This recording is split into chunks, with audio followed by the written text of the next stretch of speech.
ক্রিকেটের ময়দানে ভারতের আধিপত্যবাদের বলি হয়েছে 18 কোটি ক্রিকেট প্রেমীর দেশ বাংলাদেশ। অনেক ক্রিকেট বোদ্ধার মতে ভারতের স্ক্রিপ্টেই বাংলাদেশকে টি-20 বিশ্বকাপ থেকে সরিয়ে দেওয়ার নীল নকশা এঁকেছিল আইসিসি।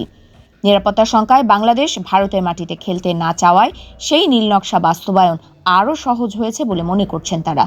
ক্রিকেটে ভারতের একতরফা আধিপত্য এতদিন মেনে নিলেও এবার তাদের বিরুদ্ধে কঠোর অবস্থান নেয়ায় বাউভা কুড়াচ্ছে বাংলাদেশ দল। তবে ভারতের মতো মোড়লের বিরুদ্ধে বাংলাদেশ সাহসী পদক্ষেপ নিলেও সাহায্যে এগিয়ে আসেনি বেশিরভাগ দল। আইসিসির বোর্ড সভায় উল্টো ভারতের গোলামি করে বাংলাদেশের বিপক্ষে ভোট দিয়েছে তারা। কিন্তু ঠিকই বাংলাদেশের পাশে এসে দাঁড়িয়েছে দীর্ঘদিন ধরে অবহেলার চোখে দূরে সরিয়ে রাখা পাকিস্তান। বাংলাদেশের দাবি অনুযায়ী ম্যাচ ভেন্যু ভারত থেকে সরিয়ে শ্রীলঙ্কায় না করলে বিশ্বকাপ বয়কটের হুমকি দিয়েছিল তারা। বাংলাদেশের দুঃসময়ে পাশে দাঁড়িয়ে ভারতের আধিপত্যের বিরুদ্ধে সরব হয়েছে দেশটি। শুধু তাই নয়, বাংলাদেশের পক্ষ নিয়ে সত্যিই তারা বিশ্বকাপ বয়কট করবে কিনা তা নিয়ে উচ্চ পর্যায়ের বৈঠকও করেছে। শনিবার লাহোরে সংবাদ সম্মেলনে পাকিস্তান ক্রিকেট বোর্ডের প্রধান মহসিন নকভি জানান, বাংলাদেশকে টি-20 বিশ্বকাপ খেলতে দেওয়া না হলে কঠোর অবস্থান নিতে পারে পাকিস্তানও। আইসিসির এই টুর্নামেন্ট বর্জনের বিষয়ে পাকিস্তান সরকারের সঙ্গে আলোচনা করা হবে বলেও জানিয়েছিল দেশটির ক্রিকেট বোর্ড। এর মধ্যে বাংলাদেশের জায়গায় স্কটল্যান্ডকে টি-20 বিশ্বকাপে অন্তর্ভুক্ত করে আইসিসি। পরে প্রতিশ্রুতি অনুযায়ী বিশ্বকাপে খেলা না খেলা নিয়ে সোমবার পাকিস্তান সরকারের সঙ্গে বৈঠকে বসেন দেশটির ক্রিকেট বোর্ড প্রধান নকভি। সেই আলোচনার পর নিজের এক্স হ্যান্ডেলে পাকিস্তানের প্রধানমন্ত্রী শাহবাজ শরীফের সঙ্গে আলোচনার খুঁটিনাটি জানিয়েছেন নকভি। পোস্টে তিনি লেখেন, প্রধানমন্ত্রী শাহবাজ শরীফের সঙ্গে একটি ফলপ্রসূ বৈঠক হয়েছে। তাকে আইসিসি সম্পর্কিত বিষয়টি অবহিত করা হয়েছে।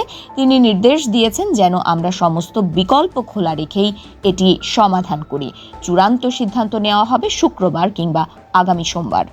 ভারতের নিরাপত্তার শঙ্কায় বিশ্বকাপ না খেলার কথা জানিয়ে গত 4 জানুয়ারি আইসিসিকে ভেন্যু বদলের অনুরোধ করে বাংলাদেশ ক্রিকেট বোর্ড বিসিবি। কিন্তু নিরাপত্তার মতো এত সংবেদনশীল ইস্যুতে বাংলাদেশ ভেন্যু সরিয়ে দেওয়ার দাবি তুললেও তার পাত্তাই দেয়নি আইসিসি। এরপর অনেক নাটকীয়তা শেষে 21 জানুয়ারি বোর্ড সভার পর আইসিসি জানায় বাংলাদেশকে পূর্বসূচি অনুযায়ী ভারতেই খেলতে হবে। এরপর গত শনিবার বাংলাদেশের জায়গায় বিশ্বকাপে স্কটল্যান্ডকে অন্তর্ভুক্ত করার কথা জানায় আইসিসি। এতে বাংলাদেশের এবারের বিশ্বকাপে খেলার বিষয়টি একেবারে শেষ হয়ে যায়।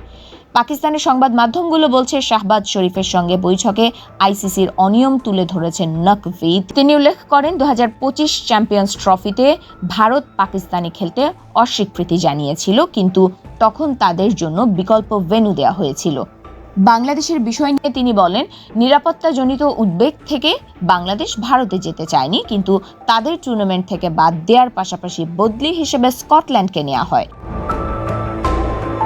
পাকিস্তানের গণমাধ্যমগুলো বলছে, বিশ্বকাপ থেকে সরে দাঁড়ালে অংশগ্রহণ ফি বাবদ বড় অঙ্কের আর্থিক ক্ষতির কথাও শাহবাজ শরীফকে জানিয়েছেন পিসিবি চেয়ারম্যান। তবে নকভি এটাও জোর দিয়ে উল্লেখ করেছেন যে টি-20 বিশ্বকাপে ভারতের বিপক্ষে পাকিস্তানের না খেলার সিদ্ধান্ত ভারতের জন্য আরও বড় ক্ষতির কারণ হবে। বাংলাদেশের মতো ক্রিকেট প্রেমী দেশের পাশে দাঁড়ানোর পাকিস্তানকে প্রশংসায় ভাসাচ্ছেন অনেক ক্রিকেট বোদ্ধা।